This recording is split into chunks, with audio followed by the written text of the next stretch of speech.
Parliament Hill police mistakenly feared Freedom Convoy truckers were armed and would try to break into federal buildings. Legislators last night questioned why MPs and senators were permitted to walk freely among protesters if the convoy was considered violent. It had moments of concern, Larry Brookson, acting director of the Parliamentary Protective Service, testified at the Joint Committee on the Declaration of Emergency. During those days of the occupation, I had concerns about safety, particularly on our parliamentarians crossing Wellington Street.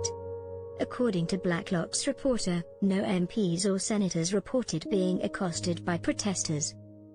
No convoy members were charged with any offence involving legislators, political aides or reporters who attended Parliament Hill daily during the blockade. I came to the chamber every single day during the convoy, said Liberal MP Rachel Bendan, Outremourne, K.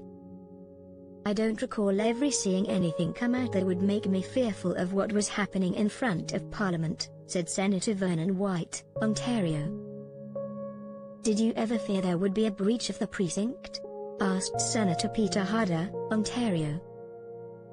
That came around the 17th, the 18th of February, replied Director Brookson.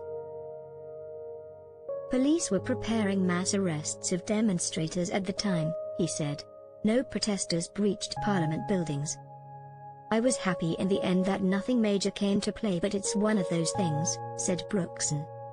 I will always have to err on the side of caution when it comes to protecting Parliament. Brookson said he was worried Freedom Convoy protesters were armed. The reality for me is I didn't know what was in those vehicles and I had no means to verify what was in those vehicles, said Brookson. That was a constant security concern for me throughout the days of the occupation. No convoy member faced weapons charges. The Toronto Star last March 19 falsely reported. A police source said loaded shotguns were found. The Ottawa Police Service subsequently confirmed the story was incorrect. Public Safety Minister Marco Mendicino warned that protesters were attempted rapists.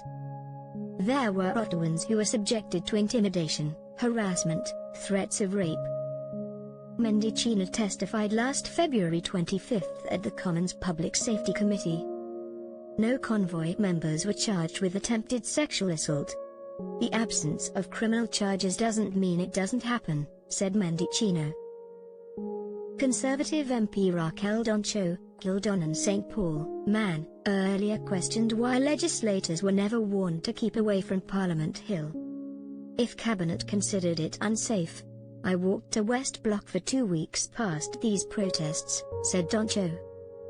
If there was such a threat to public safety, how could you have allowed members of Parliament to walk by that protest every day? It just doesn't really add up, said Doncho.